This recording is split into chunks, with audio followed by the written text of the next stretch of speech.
Hi friends, ഇന്ന് നമ്മുടെ topic എന്താണ് മൈക്രോസ്കോപ്പ് എന്നാണ്.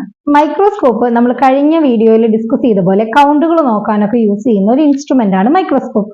അപ്പൊ മൈക്രോസ്കോപ്പിന്റെ ഡെഫിനേഷൻ എന്താണെന്ന് വെച്ച് കഴിഞ്ഞാൽ മൈക്രോ പ്ലസ് സ്കോപ്പ്, മൈക്രോൺസ് ആയിട്ടുള്ള അതായത് കണ്ണിൽ കാണാത്ത സാധനങ്ങളെ നമ്മൾ കാണാൻ ഉപയോഗിക്കുന്ന ഒരു ഇൻസ്ട്രുമെന്റ് ആണ് മൈക്രോസ്കോപ്പ്. ഉദാഹരണത്തിന് നമ്മുടെ ബാക്ടീരിയ, ഫംഗസ്, അതുപോലെ തന്നെ യൂറിൻ ക്രിസ്റ്റൽസ്, ഇതെല്ലാം നമുക്ക് നേത്രങ്ങൾ വഴി കാണാൻ പറ്റത്തില്ല. അപ്പൊ അങ്ങനെ ഉപയോഗിക്കുന്ന ഒരു ഇൻസ്ട്രുമെന്റ് ആണ് മൈക്രോസ്കോപ്പ്. അപ്പൊ നമുക്ക് ഡീറ്റെയിൽ ആയിട്ട് പോകാം. ആയോ? ഇതൊരു ഇലക്ട്രോണിക് മൈക്രോസ്കോപ്പ് ആണ്. അതായത് ഇതിനൊരു പവർ കണക്ഷൻ ഉണ്ട്. നമ്മളത് കറണ്ടിൽ കുത്തിയിട്ടാണ് വർക്ക് ചെയ്യുന്നത്. അപ്പൊ നമുക്ക് ഇതിനൊരു സൈഡ് സ്വിച്ച് ഉണ്ട്. നമുക്ക് ആ സ്വിച്ച് പതിയെ ഓൺ ചെയ്ത് കഴിഞ്ഞാൽ ഇവിടെ ലൈറ്റ് വരും. നമ്മൾ പണ്ട് യൂസ് ചെയ്തിരുന്ന കോമ്പൗണ്ട് മൈക്രോസ്കോപ്പിന്റെ അഡ്വാൻസ്ഡ് വേർഷൻ ആണ്. അതാകുമ്പോൾ നമ്മൾ മിറർ അഡ്ജസ്റ്റ് ചെയ്തിട്ട് ലൈറ്റ് ഫോക്കസ് ചെയ്യണമായിരുന്നു. ഇതിപ്പോൾ ഓട്ടോമാറ്റിക്കലി ബൾബ് നമുക്ക് സെറ്റ് ചെയ്തിട്ടുള്ള വരുന്നതാണ്. ലബോമെഡിന്റെ മൈക്രോസ്കോപ്പാണ് ഞാൻ യൂസ് ചെയ്യുന്നത്.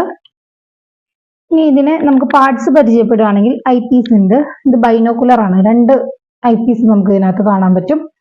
ഐ പീസ് കഴിഞ്ഞാൽ നേരെ വരുന്നത് ഒബ്ജക്റ്റീവ് ലെൻസ് ആണ്. നമ്മുടെ 5x 4x തൊട്ട് സ്റ്റാർട്ട് ചെയ്യുന്നുണ്ട്. 4x 10x 40x then finally oil immersion 100x. Okay, ഇതാണ് ഏറ്റവും ചെറുത് നമ്മുടെ 4x ആണ്. നമ്മൾ ഇതിന്റെ മോഡ് പരിചയപ്പെടുകയാണെങ്കിൽ low power, high power, oil immersion. Low പവറിന് നമ്മൾ യൂസ് ചെയ്യുന്നതാണ് ഈ 10x. ഹൈ പവർ എന്ന് പറയുന്നത് നമ്മുടെ ലെൻസ് ആണ് 40x. ദെൻ ഓയിൽ ഇമേഷൻ ആണ് നമ്മുടെ 100x. ഇത്രയും നമുക്ക് മനസ്സിലായി.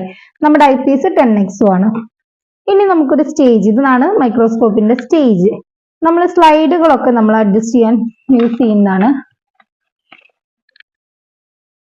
ഇതിപ്പോ നമ്മളൊരു പ്ലെയിൻ സ്ലൈഡാണ്. ഞാൻ നിങ്ങൾക്ക് അഡ്ജസ്റ്റ്മെന്റ് കാണിച്ചു തരാൻ വെച്ചിരിക്കുന്നതാണ്. ഇതാണ് നമ്മുടെ ഇതിൽ വെച്ച് നമ്മൾ ഈ ബാറാണ് നമ്മൾ സ്റ്റേജ് അഡ്ജസ്റ്റ്മെന്റ് സ്ക്രൂ എന്നൊക്കെ പറയില്ലേ, ഇത് സ്റ്റേജ് അഡ്ജസ്റ്റ്മെന്റ്. ഇത് സ്ലൈഡ് നമുക്ക് ഫോക്കസ് ചെയ്യാനുള്ള ഭാഗത്തിന് അഡ്ജസ്റ്റ് ചെയ്യാൻ പറ്റുന്ന 2 സ്ക്രൂകൾ ഇവിടെയുണ്ട്.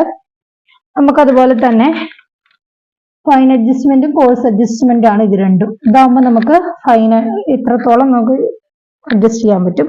ഇതാകുമ്പോൾ ഫൈൻ ആയിട്ട് നമുക്കിപ്പോൾ നമ്മൾ നോക്കുന്ന സമയത്ത്, ഫോക്കസ് ചെയ്യുന്ന സമയത്ത് ചെറിയ മൈന്യൂട്ട് ചേഞ്ചിനൊക്കെ നമുക്ക് ഫൈൻ. ഇതിന്റെ താഴെയായിട്ട് ഇവിടെ ഒരു സ്ക്രൂ ഉണ്ടാവും.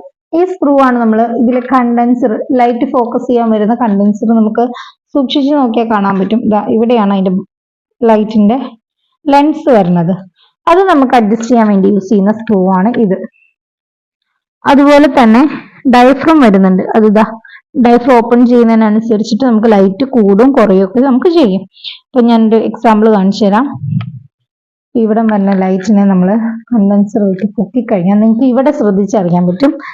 ആ ഒരു സ്റ്റെഫ് ഓപ്പൺ ചെയ്യുന്നതിനനുസരിച്ച് ലൈറ്റിലാണ് കിടക്കുന്നത്. നമുക്കിത് ഫോക്കസ് ചെയ്യാൻ സമയത്ത്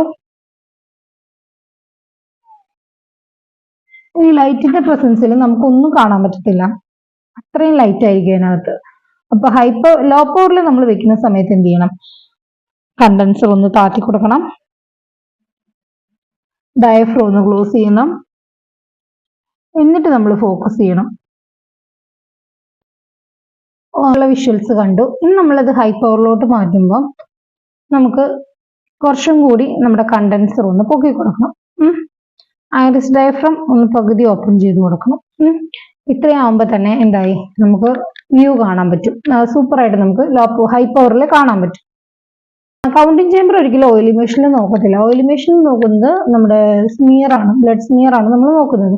അപ്പൊ അതുകൊണ്ട് തന്നെ ഞാൻ അതിന് ഒരു വീഡിയോയിൽ, നമുക്ക് സ്മിയറിന്റെ വീഡിയോയിൽ ഞാൻ ഓയിൽ ഇമേഷൻ നിങ്ങൾക്ക് കാണിച്ചു തരാം. പക്ഷെ ഓയിൽ ഇമേഷന്റെയും പ്രത്യേകത എന്താണെന്ന് വെച്ച് കഴിഞ്ഞാൽ ഫുൾ ആയിട്ട് ലൈറ്റ് വേണം. അപ്പൊ ലോ പവറിന് ലൈറ്റ് കുറവ് വേണം, കുറച്ചും കൂടി ഹൈ പവറിന് കൂട്ടണം. ഓയിൽ ഇമേഷന് നന്നായിട്ട് ഓപ്പൺ ചെയ്ത് കൊടുക്കണം. അതാണ് അതിന്റെ ഒരു പ്രൊസീജിയർ. ഓയിൽ ഇമേഷന് യൂസ് ചെയ്യുന്ന ഓയിലാണ് ഇത്. സിഡാർവുഡ് ഓയിലാണ് നമ്മൾ യൂസ് ചെയ്യുന്നത്. മൈക്രോസ്കോപ്പിക് ഓയിൽ എന്ന് പറഞ്ഞ് നമുക്ക് കിട്ടുന്ന ഇതാണ് നമ്മൾ യൂസ് ചെയ്യുന്ന ഓയിൽ. മൈക്രോസ്കോപ്പിന്റെ ആവശ്യം കഴിഞ്ഞാൽ തന്നെ സ്വിച്ച് ഓഫ് ചെയ്യുക, ബൾബ് ഓഫ് ചെയ്യുക, റെസ്റ്റിൽ വെക്കുക, പ്ലഗ് ഓഫ് ചെയ്ത് വെക്കുക. ഇത്രയാണ് നമുക്ക് മൈക്രോസ്കോപ്പ് ഉള്ളത്.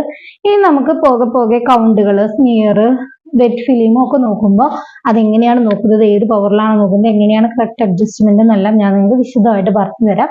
അപ്പൊ ഇന്നത്തെ വീഡിയോ ഇത്രയേ ഉള്ളൂ. ജസ്റ്റ് ഒരു ഓവറോൾ മൈക്രോസ്കോപ്പിനെ പറ്റി പരിചയപ്പെടുത്തിയതാണ്. ഇനി നമുക്ക് അടുത്ത വീഡിയോ തൊട്ട് കൗണ്ടുകൾ കാണാം.